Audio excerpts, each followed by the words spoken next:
ರೈತರು ಕೃಷಿ ಸಾಲದಿಂದ ವಂಚಿತರಾಗಬಾರದು ಎಂಬ ಉದ್ದೇಶದಿಂದ ಸಹಕಾರ ಸಂಘಗಳು ಸಾಲ ನೀಡುವ ಸಂದರ್ಭ 2 ತಿಂಗಳುಗಳ ಒಳಗೆ ಪಹಣಿ ಸಮಸ್ಯೆಗಳನ್ನು ಬಗೆಹರಿಸಿಕೊಳ್ಳುವುದಾಗಿ ರೈತರಿಂದ ಮುಚ್ಚಳಿಕೆ ಬರೆಸಿಕೊಳ್ಳುತ್ತಿವೆ. ಇದು ಬೀಸುವ ದೊಣ್ಣೆಯಿಂದ ತಪ್ಪಿಸುವ ಪ್ರಯತ್ನವಾಗಿದೆಯೇ ಹೊರತು ಇದರಿಂದ ರೈತರಿಗೆ ಯಾವುದೇ ರೀತಿಯಲ್ಲಿ ಅನ್ಯಾಯವಾಗೋದಿಲ್ಲ ಅಂತ ಬಾಲ್ದಾರೆ ಪ್ರಾಥಮಿಕ ಕೃಷಿ ಪತ್ತಿನ ಸಹಕಾರ ಸಂಘದ ಅಧ್ಯಕ್ಷ ಚೇರಂಡ ನಂದಸುಬ್ಬಯ್ಯ ಸ್ಪಷ್ಟಪಡಿಸಿದ್ದಾರೆ.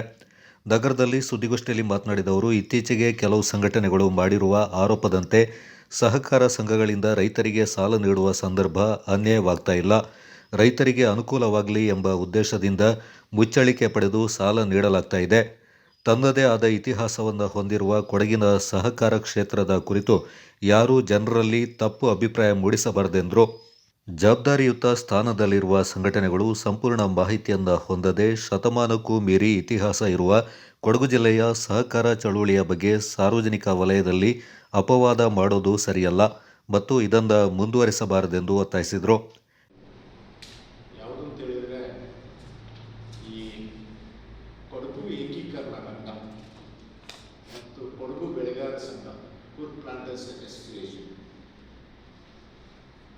ಇವೆರಡು ಸಂಸ್ಥೆಗಳು ಇತ್ತೀಚೆಗೆ ಮಾಧ್ಯಮಕ್ಕೆ ಮಾಹಿತಿ ನೀಡಿ ಕೊಡಗಿನಲ್ಲಿನ ರೈತರಿಗೆ ಶೂನ್ಯ ಬಡ್ಡಿ ದರದಲ್ಲಿ ಸಾಲ ಪಾವತಿ ಮಾಡುವಲ್ಲಿ ಮೋಸ ಆಗ್ತಾ ಇದೆ, ಅನ್ಯಾಯ ಆಗ್ತಾ ಇದೆ ಅಂತ ಹೇಳ್ತಕ್ಕಂಥ ಅಂಶವನ್ನು ಹೇಳಿದ್ದಾರೆ. ಇದು ಬಹುಶಃ ಏಕೀಕರಣ ರಂಗದವರು ಮಾಹಿತಿ ಕೊರತೆಯಿಂದ ನೀಡಿದ್ದಾರೆ ಅಂತ ಅನಿಸ್ತದೆ. ವಿಡಿಯೋ ಕೂಡ ಈಗ ಇದೆ. 3 ಜನ ನಿಮ್ಮ ಮುಂದೆ ಬಂದು ಹೇಳಿದರು. ಇದಕ್ಕೆ ಪೂರಕವಾಗಿ ಕುರ್ಕ್ ಪ್ಲಾಂಟರ್ಸ್ ಅಸೋಸಿಯೇಷನ್ ಕೂಡ ಕೊಟ್ಟಿದೆ, ಹೇಳಿಕೆ ನೀಡಿದೆ. ಕುರ್ಕ್ ಪ್ಲಾಂಟರ್ಸ್ ಅಸೋಸಿಯೇಷನ್ ನಾನು ಕೂಡ 99-2000 ನಾನು ಕೂಡ ಚೇರ್ಮನ್ ಆಗಿರ್ತಕ್ಕಂಥ ಸಂಸ್ಥೆ.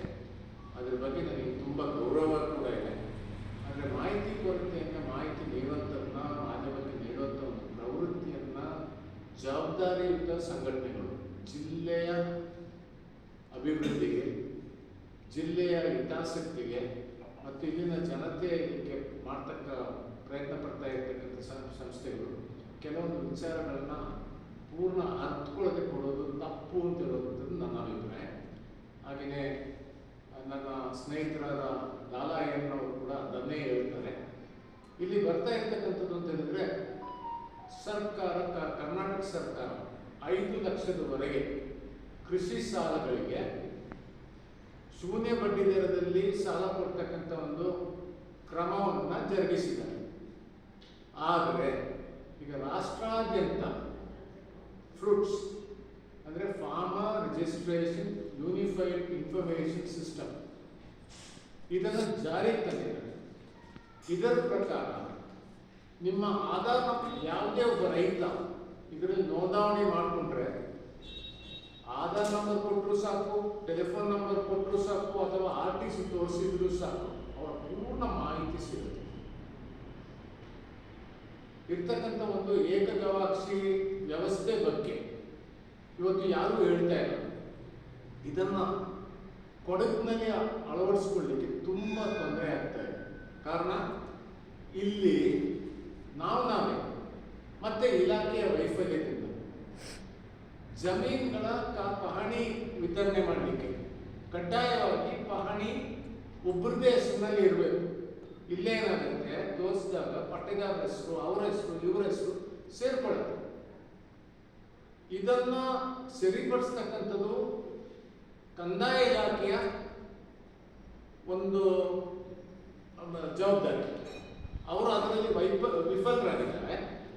ಈಗ ಏನಾಗ್ತಾ ಇದೆ ಅಂತ ಹೇಳಿದ್ರೆ, ನಮ್ಮಲ್ಲಿ ಸಾಲಕ್ಕೆ ಬರ್ತಾ ಇರ್ತಕ್ಕಂಥದ್ದು ನಾವೇ 16 ವರ್ಷಗಳಿಂದ ಕೊಡ್ತಾ ಬರ್ತಾ ಇದ್ದೀವಿ. ಅಂತ ರೈತರನ್ನ ಕೂಡ ನಾವು ಇದಕ್ಕೆ ಅಳವಡಿಕೆ ಮಾಡ್ಕೊಳ್ಳಿಕ್ಕೆ ಆಗಲಿಲ್ಲ.